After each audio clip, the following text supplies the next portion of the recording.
What's up everyone, John Rettinger from Techno Buffalo here with a full review for you of Sony's latest flagship. This is the Xperia Z. It was one of my favorite phones of CES 2013 and ran away with one of our Best in Show awards. Let's see how it translated from concept to production, see if it deserves a spot in your pocket for the next few years.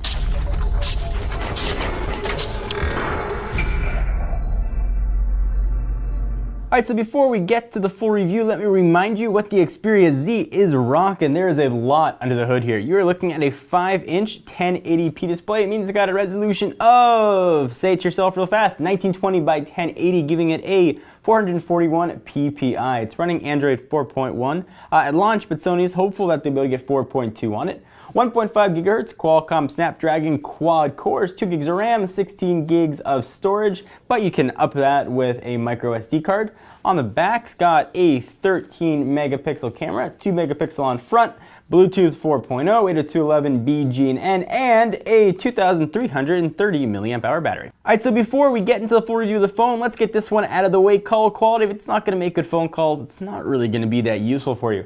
Call quality is actually very good. This is an OEM unlocked version. It does not have compatibility for AT&T's LTE network, although we did test it on AT&T. Call qualities were great. Speaker volume was pretty loud. No one had any issues with hearing us. And in our 20 call drop test, we did not have any. So thumbs up to Sony for that. So this phone is a kind of a mixed bag for me. I had really high hopes after seeing it at CES. I loved the way the phone felt. I loved the waterproofingness of it, which I'll talk about at length. And the phone looked like it was exactly what Sony needed to really make inroads into the United States market. So I've been breaking reviews down previously into what I like and what I don't like. This one though, I'm just going to talk about the features of the phone, and we're going to go with the flow. Alright, so let's start big time here with the screen, since that's pretty much what you're going to look at whenever you're doing anything with this guy. So you'd expect it to have a beautiful screen, 1080p. There aren't that many phones out there that have 1080p yet. Looks good, but it's not as amazing as a 1080p screen should look, especially when you compare it to the HTC One or the Droid DNA. As we're going to see throughout the whole review, this is a huge case of form over function. The phone's essentially waterproof to a reasonable amount. I wouldn't take it scuba diving, but if you're out in the rain, you drop it in the toilet, you drop it in a puddle, you are going to be fine. But because of that, the screen has to be sealed and coated, which kind of makes it look like it's got a bad screen protector on it. You can tell there's a good screen underneath just waiting to get out.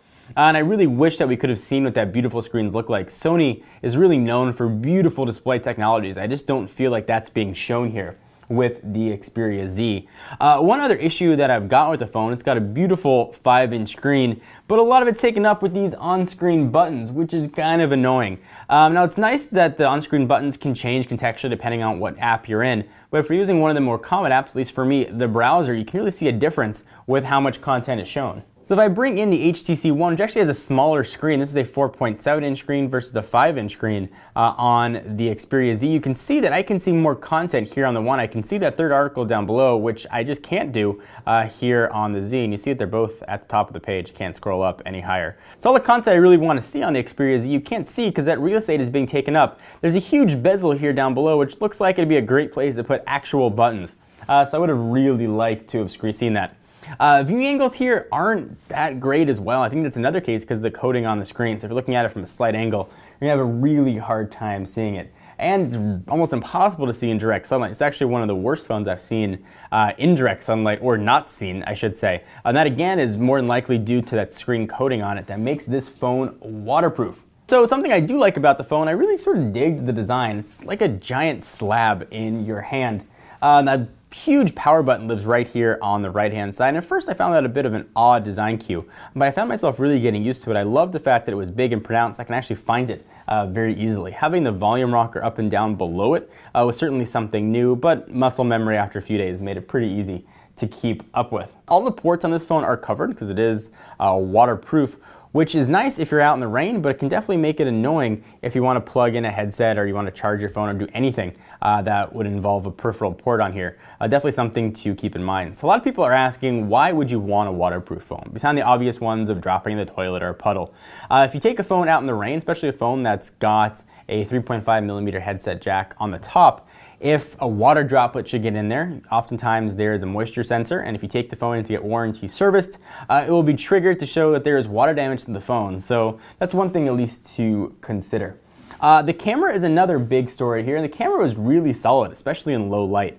Sony's got their Bravia Engine 2 in here, which absolutely helps tremendously with not only viewing images, but taking images and processing anything that has to do with stills and video.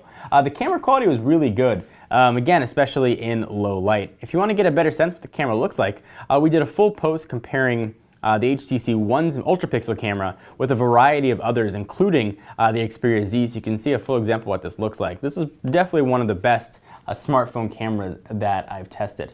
Performance is really quick, as you'd expect from a quad-core, even though most software can't yet take advantage of quad-core. It was a pretty quick phone. Quadrant score of 7,773, which is pretty solid score. Now, certainly that's not the go-to test for all phone scores, but it's consistent. I use it in all of my phones, and that's one of the highest ones that I've seen.